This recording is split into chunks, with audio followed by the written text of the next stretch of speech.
I think I was fortunate enough to find out about our history because I worked with those that were there when they put it together. They're a humble group, and they don't really see what they did as that spectacular. But from the outside looking in and seeing what's been built here because of what they did, I want to make sure that we continue to have an appreciation for that. I think it's important that we remember our roots and the people that started our bank for us, as it's where we are today is because of them. We started putting it together in '86. We didn't open the doors as Burlington Bank and Trust until September of '87. Banking was in a turmoil in the 80s, the late 80s and the early 90s. And that was right in the depth of the ag crisis. Many banks were struggling throughout Iowa, and there were numerous bank closings through those years. We were HAWKEYE then, and our credibility was not good, so we knew we had nowhere to go but up. HAWKEYE was in deep trouble financially and was forced to sell some of the banks. And Burlington is one of those banks that they considered selling. It was really scary for us that were just employees. I was not an officer or anything like that at that time. And so we didn't know where the bank was going. We were just bought up by a big corporation. We were a small town bank, so we didn't know what was going to happen. Paul Dunlap, who was president of HAWKEYE, came down and said, we're going to have to make some changes here in Burlington. And one of our directors said, Paul, you can't come to Burlington and change management, change board around and so forth. You're going to have a battle on your hands. And Paul responded, I'm in the middle of a war right now. One more battle won't make any difference. And he turned to Doug Grindy, our president, and said, Doug, I tell you what, you guys could buy the bank from HAWKEYE for $4.5 million. And gave us about 30 to 60 days to raise the money. We had about 125 investors, and we worked very, very hard to get them. It was a tough sell. We talked to groups, we talked to couples, we talked to families, we talked to businesses. We had one individual came in and went to Doug's office and said, Doug, I'd like to put $100,000 in the bank. And Doug thought he was talking about a CD, and he actually wanted to make the investment in the bank.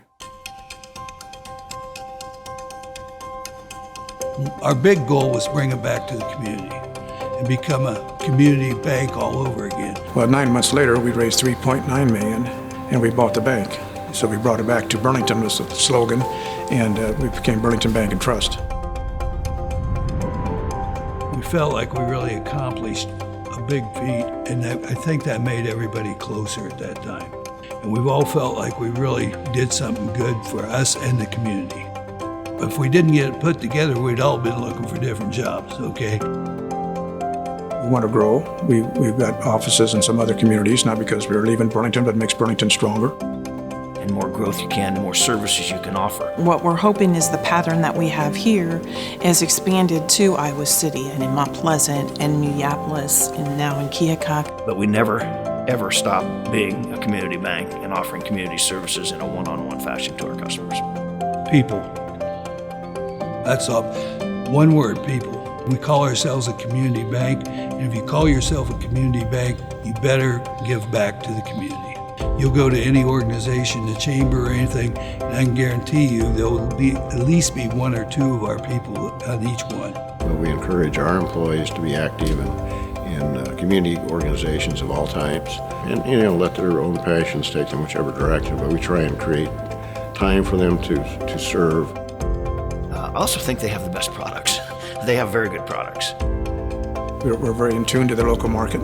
If you have a problem with Two Rivers Bank, if you're a customer and you have a problem, our people will work with you, and you can talk to people. You can talk to people just like yourself. Maybe some of your friends would work at Two Rivers.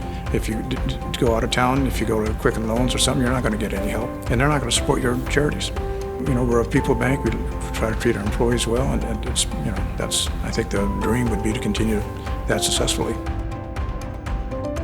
Anything you need, our bank should be able to supply that for you and do it well. You can come down and say to us, I'm moving to town, what can you do for me? Well, we can do your savings, we can do your kids for 27 or 25 plans, we can get your mortgage, we can get your insurance on your house, your car, we can do your 401k, we can do your IRA rollover, so you could actually sit in our conference room and we could set you up for everything, so to speak. My dream for Two Rivers is to continue to see it grow and flourish without losing sight of our roots. We have to grow to make sure that we're meeting the expectations of our customers. We always have an eye towards our past because I think that what has been established will be the key to our success in the future.